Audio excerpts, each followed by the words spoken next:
आइए हम 12वीं के चैप्टर 7 एनसीईआरटी के अकॉर्डिंग 7वां चैप्टर है इंटीग्रल्स कैलकुलस, जिसे आप हिंदी में समाकलन कहते हैं। हम 7वां चैप्टर अगर है तो हम उसकी पहली एक्सरसाइज होगी 7.1। इस एक्सरसाइज 7.1 में हम प्रत्येक क्वेश्चन करेंगे, पूरे इंटीग्रेशन का एनसीईआरटी में सॉल्व करेंगे और विथ एक क्वेश्चन पे 5 क्वेश्चंस अलग से हम आपको अपने मन से दिया करेंगे ताकि आपको मैक्सिमम प्रैक्टिस हो सके। एक पैटर्न पे 5 क्वेश्चन, एक क्वेश्चन उठाएंगे एनसीईआरटी का, उसपे 5 क्वेश्चन, इसी तरह से प्रक्रिया आगे चलेगी। हम थोड़ी बेसिक बात करते हैं। इंटीग्रेशन क्लास 12 से स्टार्ट होता है, फिर ये ग्रेजुएशन, मास्टर्स, पीएचडी तक ये चलते रहता है। जो हम लोग क्लास 12th में स्टार्ट करते हैं उसमें हम सिंगल इंटीग्रल्स की बात करते हैं, फिर डबल इंटीग्रल्स आता है, फिर ट्रिपल इंटीग्रल्स भी होता है, 4, 5, 6 ऐसे करके nth इंटीग्रल्स तक होता है, ऐसे करके डॉट डॉट डॉट। लेकिन हम क्लास 12वीं की बात कर रहे हैं तो हम सिर्फ और सिर्फ सिंगल इंटीग्रल्स की बात करेंगे। जब डबल इंटीग्रल्स की बात करेंगे तो उसमें 2 वेरिएबल्स होगा, दोनों को बारी बारी से x अगर है और y है तो x के रिस्पेक्ट में इंटीग्रेशन होगा, उसके बाद y के रिस्पेक्ट में। ट्रिपल इंटीग्रेशन में x बाई जेड अगर है तो मान लीजिए पहले x के रिस्पेक्ट में, फिर y, फिर z, इस तरह से प्रक्रिया चलती रहेगी। तो सबसे पहले हमें जिसके बारे में पढ़नी है हम उस पर चर्चा करेंगे कि आपको जो डबल और ट्रिपल इंटीग्रेशन है ये ग्रेजुएशन में आएगा। तो हम इसको सबसे पहले इरेज कर देते हैं। आइए, सिंगल इंटीग्रल्स जो होता है ये 2 तरह के होता है। एक होता है इनडेफिनिट इंटीग्रल्स,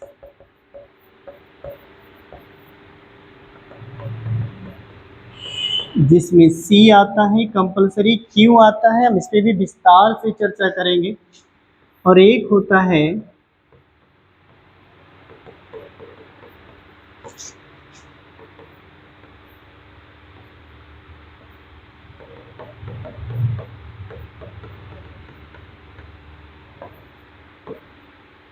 इसको बोला जाता है लोअर लिमिट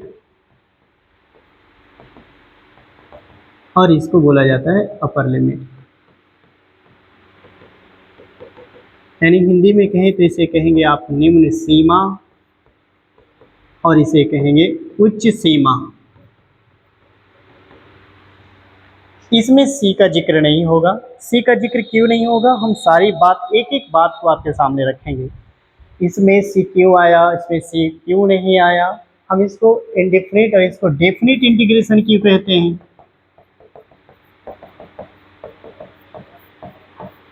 इसका मतलब इंटीग्रल्स का क्या होता है, हम सब बारी बारी से बात करेंगे। सबसे पहले आपको इस बात को ध्यान रखनी है, इनडेफिनिट इंटीग्रल्स इसका हिंदी मीनिंग होता है अनिश्चित समाकलन, और एक होता है डेफिनिट इंटीग्रल जिसको कहते हैं निश्चित समाकलन। निश्चित समाकलन और एक होता है अनिश्चित समाकलन।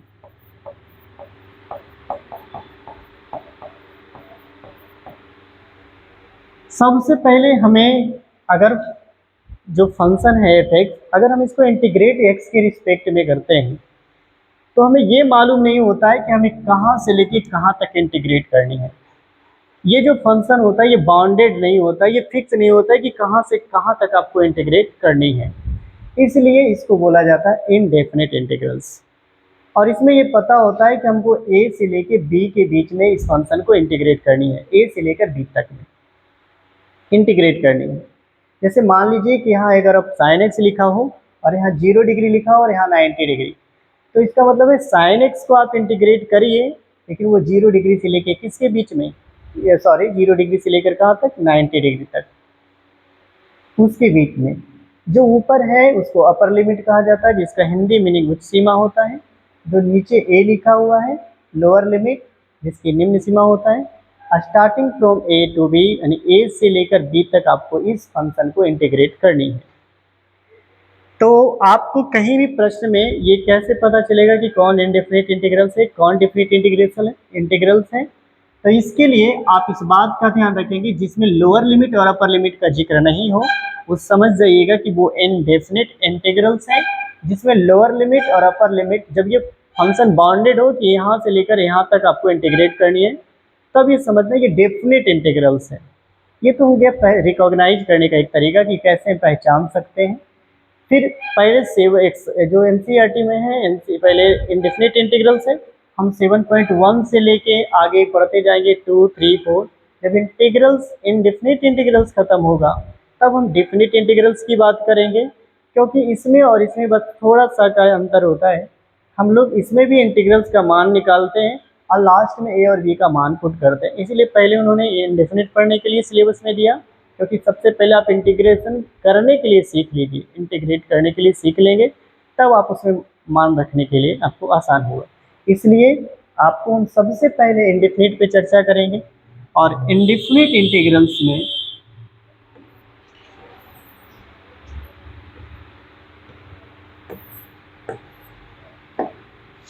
इनडिफिनिट इंटीग्रल्स में मान लीजिए कि एक पहला फॉर्मूला हम लिख रहे हैं x की पावर n dx, जिसका इंटीग्रेशन होता है n+1 प्लस c। हम c का पर्सनल आपको डिटेल से विथ ग्राफ हम आपको बताएंगे कि c इसमें क्यों आया। हम इस वीडियो में c का जिक्र नहीं करेंगे।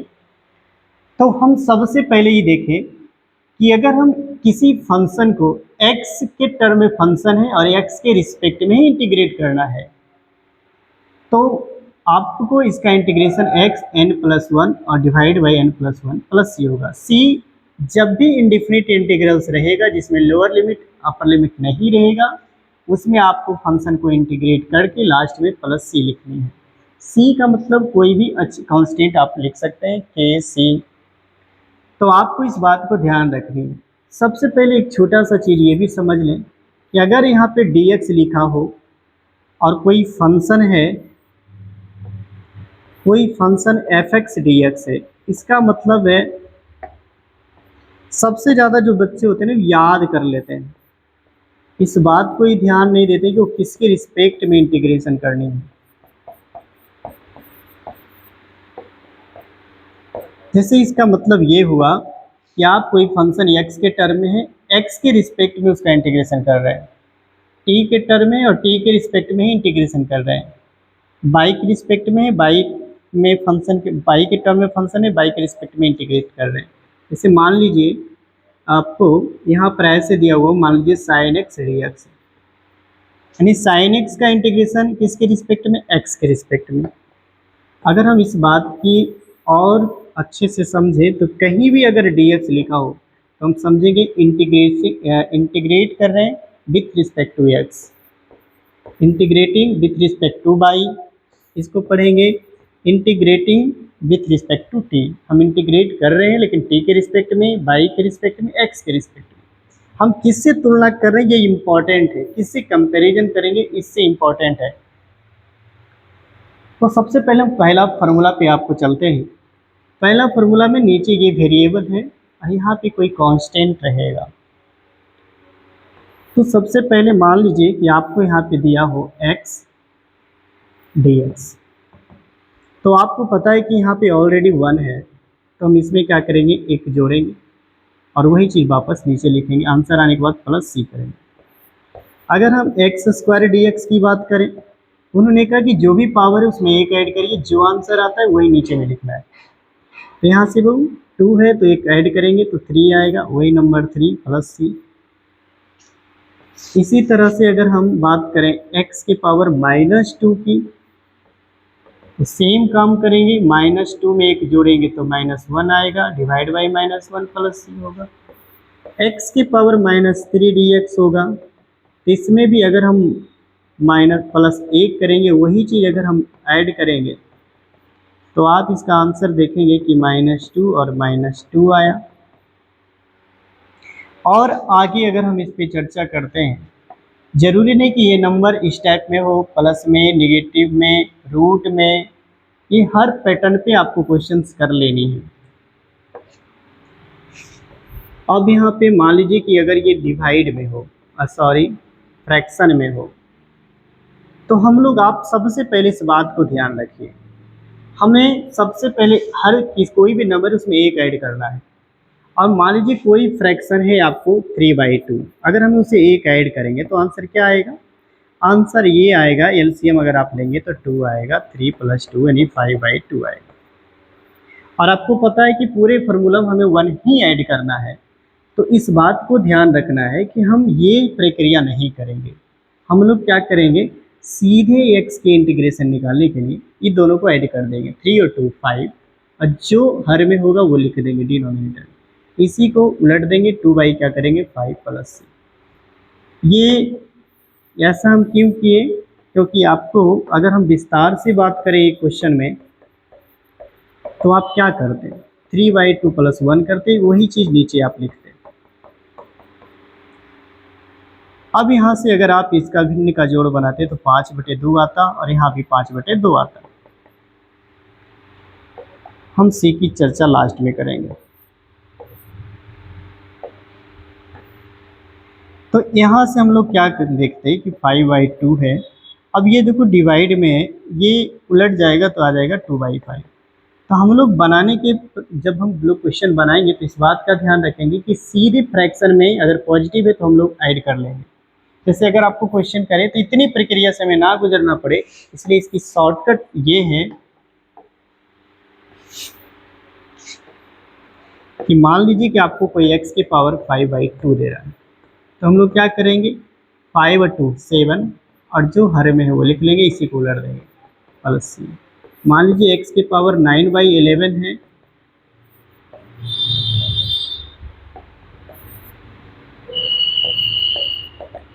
तो 9 और 11 हो गया आपको 20/11, 20 ऐड करके उसके बाद जो हर में रहेगा वो लिखना, फिर इसी को उलट देना है। तो इससे क्या होगा, आपकी स्पीड बढ़ जाएगी। अब यहाँ से मान लीजिए 5/3 dx होता, यहाँ से आंसर क्या होगा, 538/3 एंड 3/8 प्लस। अभी हम लोग क्या क्या किए, शुरुआत में पॉजिटिव नंबर लिए, फिर नेगेटिव नंबर लिए, फिर फ्रैक्शन में लिए, फ्रैक्शन में वो भी पॉजिटिव लिए। उसमें हम आपको बताएं कि इसको शॉर्टकट कैसे बना सकते हैं, विस्तार से कैसे कर सकते हैं। अब हम इसी को और आगे ले जाते हैं। अगर फ्रैक्शन में नेगेटिव हो, अगर फ्रैक्शन में नेगेटिव हो, मान लीजिए x की पावर -5/2 dx हो, तो आप पहले इसकी नेचर को समझें।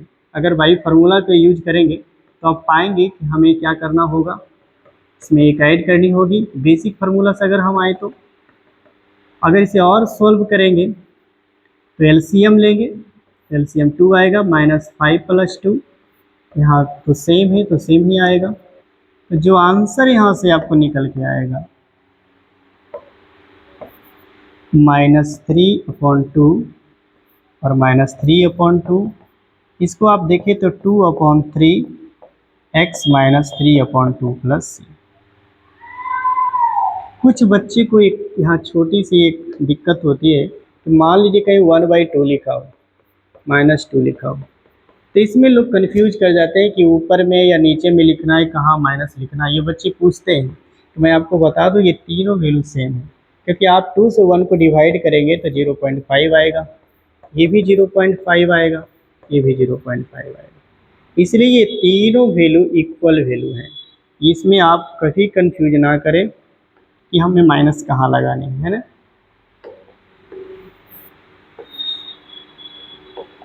तो अब आप समझें कि अगर हम इसे शॉर्टकट में बनाना हो, ये प्रक्रिया से नहीं गुजरना हो, तो हम क्या करेंगे।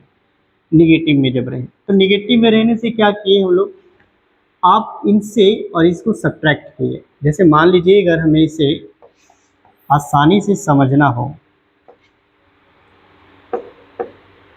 तो अगर हमें x की पावर -5/2 dx होता तो हम सीधे क्या करते, 5 में से 2 चला गया, 3/2, माइनस है तो माइनस देते, इसी को उलट देते, 2/3 का माइनस प्लस c, यानी x की पावर -7/2 dx होता, तो 7 में से 2 गया 5/2, और इसी को उलट देंगे -2/5 प्लस, यानी माइनस रहेगा तो हम लोग सब्ट्रैक्ट करेंगे, और अगर प्लस रहेगा तो हम लोग ऐड करेंगे इंटीग्रल्स में। ये शॉर्ट में बनाने के लिए, वरना बेसिक फार्मूला याद है, अगर कन्फ्यूज करें तो उसका यूज करें। अब अगर हम देख लेते हैं कि अगर हम -2/7 है तब तो कोई दिक्कत नहीं है। इसको आप अगर बना के देखें तो क्या इसमें कोई फ़र्क आता है? क्योंकि इसमें तो अंश बड़ा था यानी न्यूमरेटर बड़ा था, डिनोमिनेटर छोटा था। क्या इसमें क्या होगा अगर हम इसकी चर्चा करें तो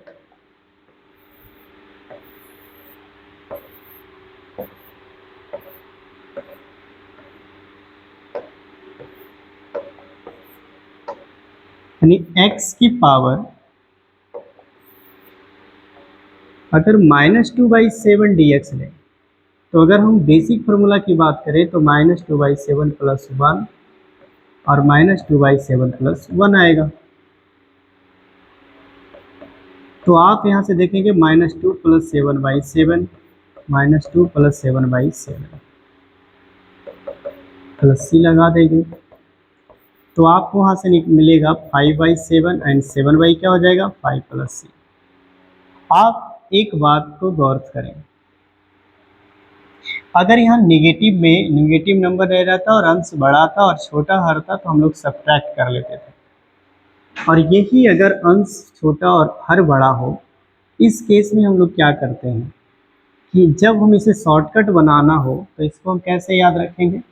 तो इस पे हम ये बात करेंगे कि x में देखिए आप आंसर क्या आया, तो सबसे पहले बड़ा से आप छोटा को घटा लीजिए।